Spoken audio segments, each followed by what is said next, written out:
Soalan seterusnya ialah apakah hukum kita belajar bahasa Arab sebagai contoh daripada ahli bid'ah? Ni macam je familiar je. Macam pernah baca baru ni. Kan? Baik. Orang memang suka tanya soalan-soalan kontroversial. Okey.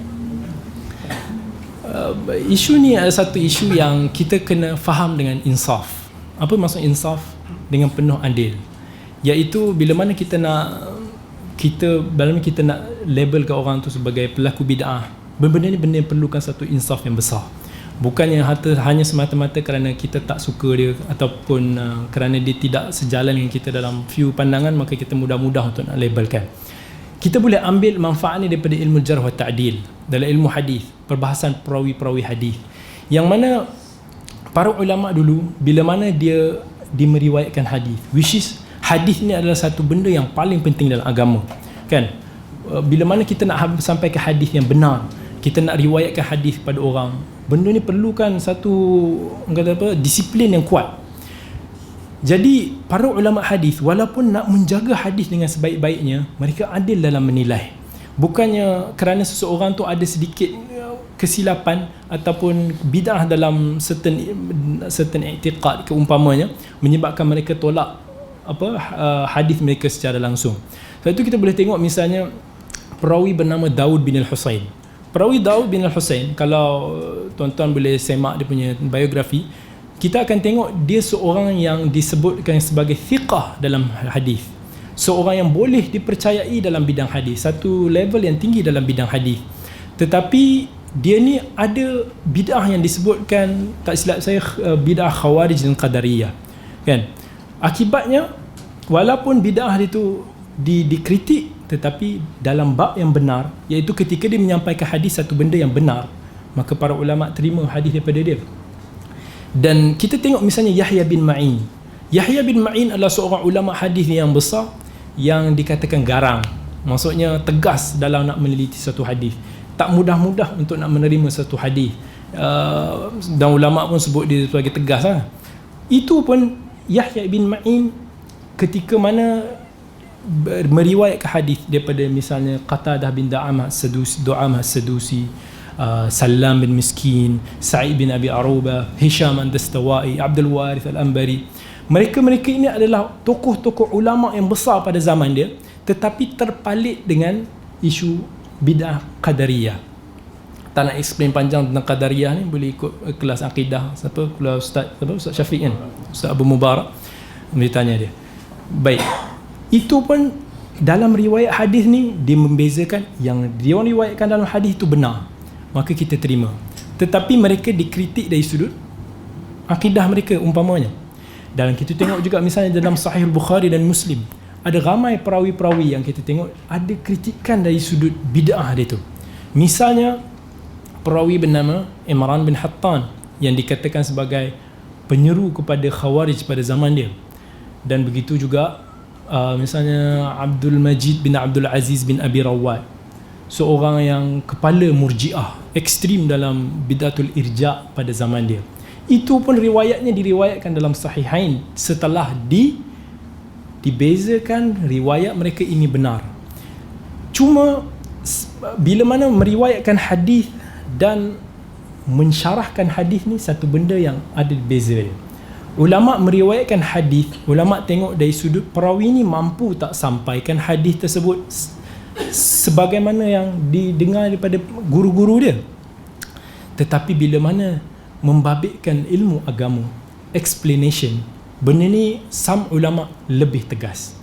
Sebab menyampaikan hadis, sebagai contoh kita kata hadis innamal a'malu binniyat secara lafaz, kalau seorang perawi tu kuat ingatan dia boleh sampaikan secara lafaz dia, dan hadis tersebut tidak menyokong bid'ah dia, maka urusannya mudahlah untuk nak diterima. Tetapi bagaimana dia mengeksplain hadis tu, itu yang para ulama sebahagiannya berhati-hati.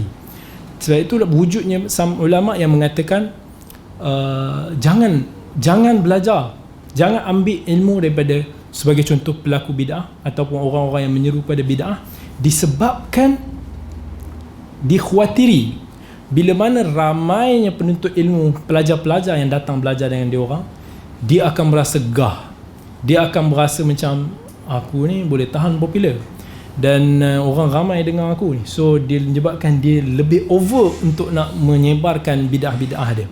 Dan begitu juga para ulama khawatir orang awam yang mendengar belajar daripada guru-guru mereka ini tak dapat membezakan antara explanation.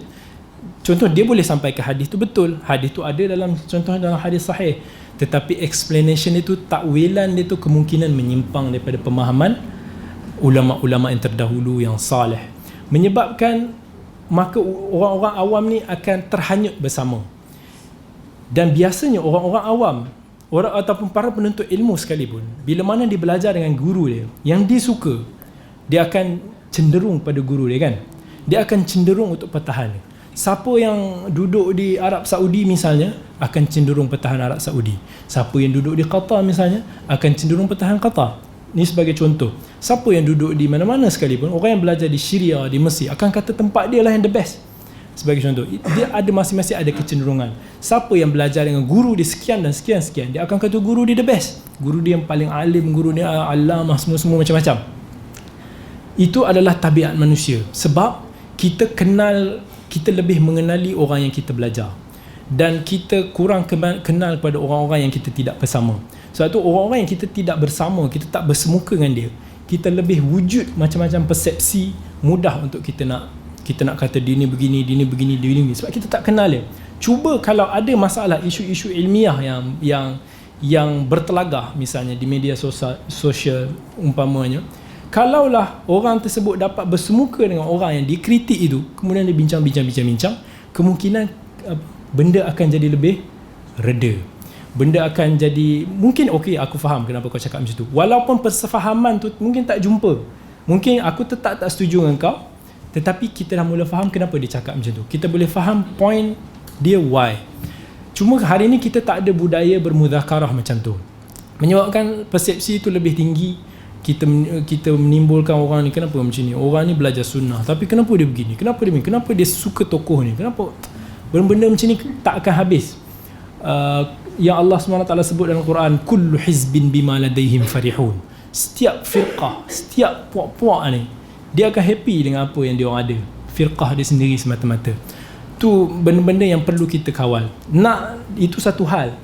Nak menuduh orang, nak mengatakan fulan dan fulan sebagai ni ke, sebagai ini ke, sebagai ahli ni ke, benda ni memerlukan warak insaf yang sempurna, yang tam, yang tak boleh orang-orang sembarangan penuntut ilmu ni nak sembarangan fire.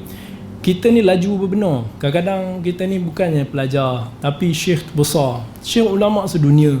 Kadang-kadang yang diiktiraf ramai kawan dan lawan, sumbangannya kepada ulama dunia ni besar. Tapi kita ni mudah-mudah, orang yang tinggi tu kita mau bring dia down, dan kita mau naikkan diri kita yang rendah ke atas.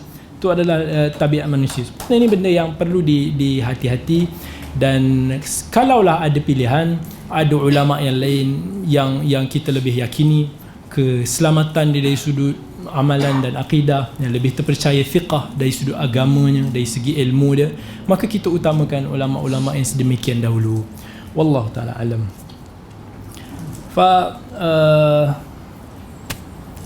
Itu sahaja. Ada lagi satu soalan nak habiskan ke?